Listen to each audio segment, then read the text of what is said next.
शहरी विकास मंत्रालय की तमाम उपलब्धियों का आप जिक्र कर रहे हैं। इसी के साथ ही साथ एक और अहम मंत्रालय आपके पास है और आपने चूंकि यहाँ पर गैस सिलेंडर का जिक्र किया कि भारत सरकार ने किस तरह से काम किया है और हर महिलाओं को सशक्त करने का यहाँ पर उपाय ढूंढा जा रहा है और बहुत सारी चीजें उन तक पहुंचाई भी गई हैं।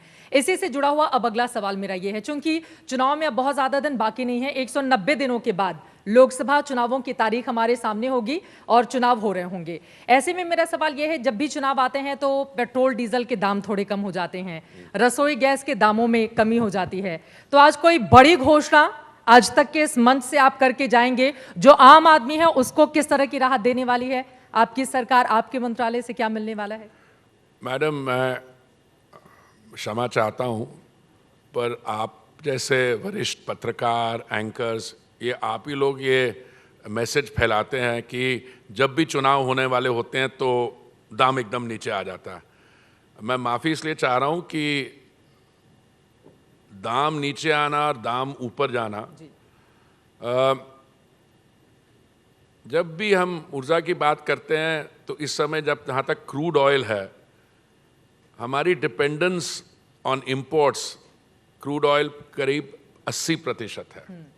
पहली बात, गैस के लिए करीब 50% है। पर मैं पिछले सवाल का जवाब दे रहा था एलपीजी का। हमने पाइपलाइन भी, हमने 23,000 किलोमीटर पाइपलाइन ले की है, जो फिगर 2014 में उससे आधा था, और हम 33,000 किलोमीटर पूरी कर रहे हैं। तो हम 25 लाख कनेक्शन से उसको 1.25 करोड़ के ऊपर ले जा रहे हैं। पर I want to come back to oil and gas.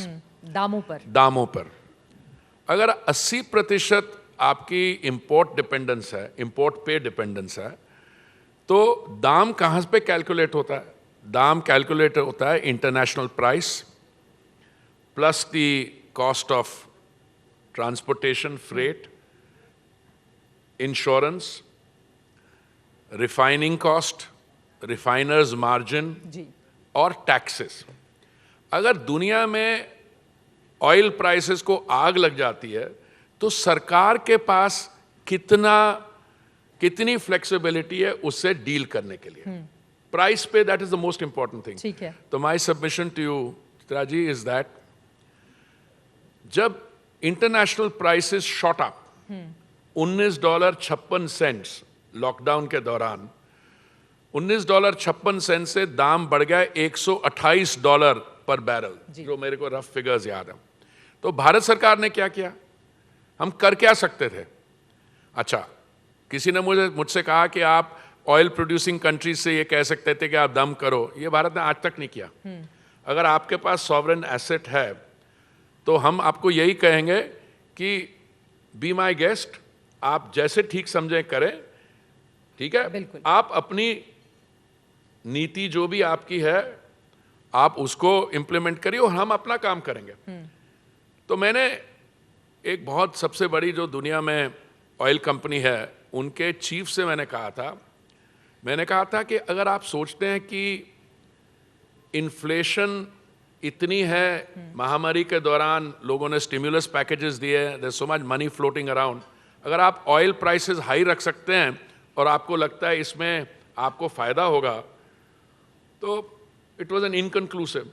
उस कॉन्वर्सेशन के 3 हफ्ते बाद I had a message from him, because I told him this will become a self fulfilling prophecy. If you allow the prices to go up very much, तो demand will drop, because then from inflation you go to the big R. वही हुआ। He called me, he said, how did you know? I said, no, maybe I'm new to this sector and I know nothing about it. This is the doctrine of common sense. अभी क्या हुआ, जब ऐसे दाम बढ़ते गए, माननीय प्रधानमंत्री जी ने ऑन 2 occasions, नवंबर 2021 में और मई 2022 में, आपने जो सेंट्रल केंद्रीय सरकार जो एक्साइज कलेक्ट करती है वो रिड्यूस की, जिससे पेट्रोल और डीजल के दाम जो है 13 रुपए और 16 रुपए और the other ways around came down. और बीजेपी की जो सरकारें थी राज्यों में, उन्होंने भी अपना वैट रिड्यूस किया। हुआ क्या उससे? जो बीजेपी रूल स्टेट है और नॉन बीजेपी रूल स्टेट है, उसमें द डिफरेंशियल इन प्राइस पर litre is something like 8 rupees, 11 rupees. और मैडम, कोई भी जो अपनी टैंक फुल करवाने जाता है वो 1 लीटर थोड़ा पेट्रोल खरीदता है. Depending on the size of the car, the tank size can be 30 liters or 50 liters. Now that's a substantial amount of money. But that is not the issue.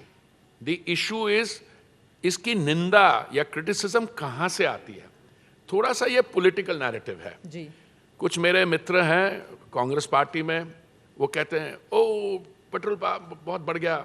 तो मैं उनसे आराम से बैठता हूँ, कॉफ़ी पीता हूँ, उनको बोलता हूँ मैं आपको याद करवाना चाहता हूँ कि 2004 और 14 में आपकी सरकार थी. कांग्रेस पार्टी के लोगों के साथ आप कॉफी पीते हैं और फिर समझाते हैं आप? नहीं, उनको समझाते हैं. मैं आम आदमी पार्टी के लीडर्स के साथ भी बैठता हूँ, वो उसमें 2 मिनट में आते हैं. तो मैंने कहा कि जब आपकी सरकार थी और आपको ऐसी चुनौती का सामना करना पड़ा तो आपने क्या किया था? नहीं, हमने तो दाम नीचे रखे. मैंने कहा हाँ आपने रखे, मैं आपको बताता हूँ कैसे रखे.